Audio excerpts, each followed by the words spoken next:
rond-point Cyprès où la grande marche avec Aar Sunu Élection doit se faire. Et nous voyons justement tous les militants sont là, ils sont regroupés déjà. Et nous voyons également les médias qui accompagnent cette grande marche. Nous rappelons justement que cette marche a été autorisée par le préfet, qui est l'autorité compétente, voilà, à justement autoriser ou non cette grande marche. Et ils sont là, ils sont prêts. Nous rappelons juste que du côté du rond-point Cyprès, nous n'avions pas encore commencé la marche, voilà.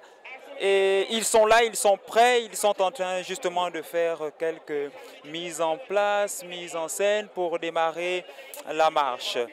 Donc tout au long de ces moments, nous allons justement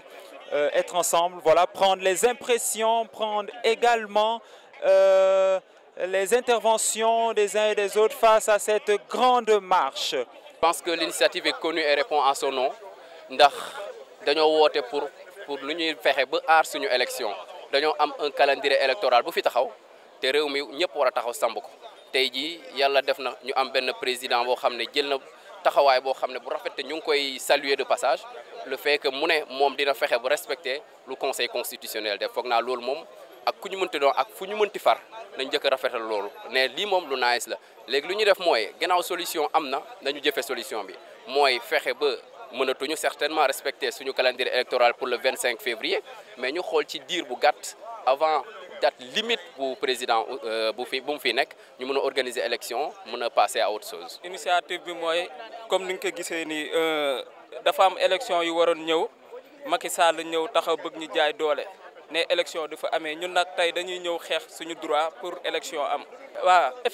effectivement parce que boo xoolee presse internationale nationale bi ñëpp ñoo ngi fi kon ça se voit que ni àdduna bi tey ñun ñëpp ñoo ngi ñuy seetaan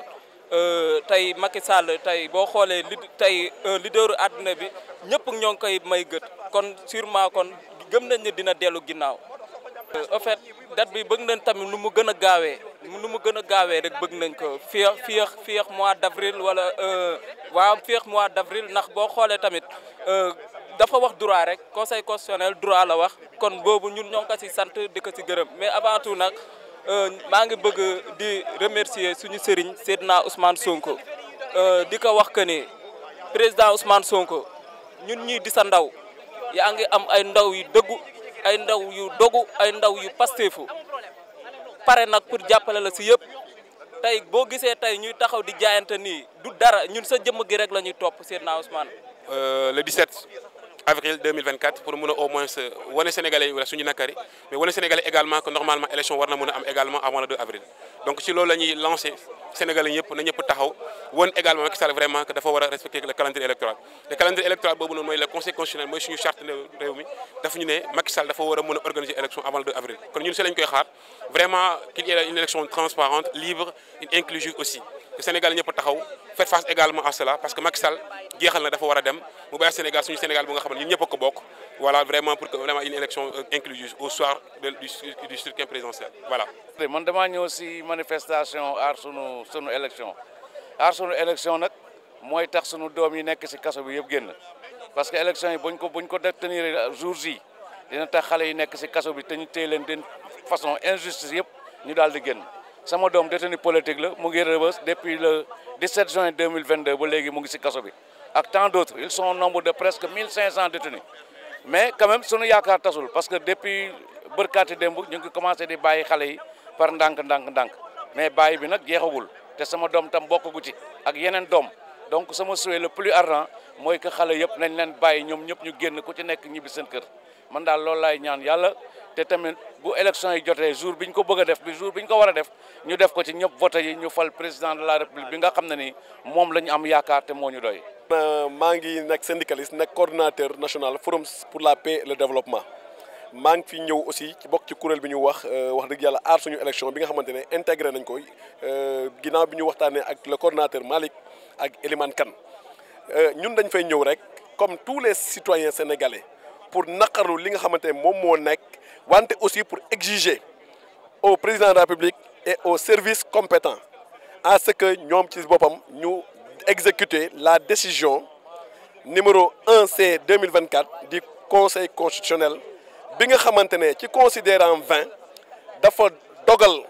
ne mi ngi wax les autorités compétentes nañ fixer date élection yi dans les meilleurs délais ginnaaw bi nga xamante ne président de la République jëloon na beneen décret ne dafa abrogé décret bi nga xam ne moo convoqué woon li nga xam ne mooy corps électoral bi. ñun nag liñ ciy wax mooy lenn képp la gis nga bu ñu tardal Sénégal depuis 1960 amul benn président ba nga xamante ne dañ la jël nee na dañ la fal par consensus wala quoi que ce soit élection lañ mës di falee suñu président de la République. donc tey loi dafa wax ne bu fekkee ne président de la République exerce na maanaam ba mu des ay quelques jours alors date élection présidentielle dafa war a dugg ci intervalle 45 ak 30 jours francs de la date d'arrivée de la date d'arrivée du mandat du président de la République tey weesu nañ 45 jours bi parce que jàpp date 25 février bi lañ jàppoon jàpp nañ ne dàq nañ date boobu donc li fi sës tey pour ñu mën a nekk ci fourchette normale bi mooy c'est de retenir la date du 3 mars. La date du 3 mars, nous serons à 31 jours de la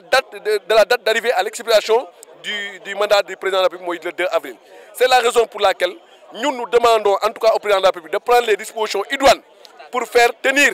les élections présidentielles au plus le 3 mars. Pour que véritablement le peuple sénégalais puisse choisir parmi les 20 candidats qui ont été choisis par le Conseil constitutionnel, le meilleur auquel il a confiance pour nous dire que nous réu. La TDS, je dois me prononcer en tant qu'acteur pour la paix et le développement. Le cas Vardini, on a entendu les politiciens dire que ce n'est pas un cas, parce que la loi prévoit que lorsqu'un candidat se retire, le processus électoral doit continuer. Donc on n'est pas dans ce cas. La seule chose qui pouvait interrompre le processus, c'est lorsqu'il y avait un décès ou bien une incapacité définitive d'un candidat. On n'est pas dans ce cas pour le cas Vardini. Donc ce qui veut dire qu'il n'y a pas d'alibi qu'on puisse donner au peuple sénégalais pour véritablement faire reculer les élections présidentielles. Ce qui est sûr, nous le disons, à partir du 2 avril, nous n'avons plus un président de la République. Donc, ce président-là qui a été élu, oui, le président Macky Sall, le peuple sénégalais, et il n'a pas le droit d'écouter véritablement ces fossoyeurs qui ont pionné la République depuis le temps de Senghor, en passant par Abdou Diouf, qui ont fait chuter Abdoulaye Wade et aujourd'hui qui le veulent faire sortir par la petite porte. Il doit refuser pour véritablement dire oui au peuple sénégalais. Vous m'avez élu en 2012 et mon mandat est arrivé. J'ai fait 2 mandats conformément à la Constitution. Je dois rendre le Sénégal dans la paix, la stabilité, dans la concorde afin que nous puissions mettre à la tête de ce pays-là un autre Sénégalais auquel le peuple sénégalais aura confiance pour véritablement continuer à porter le développement du Sénégal dans l'harmonie mais aussi dans la concorde nationale.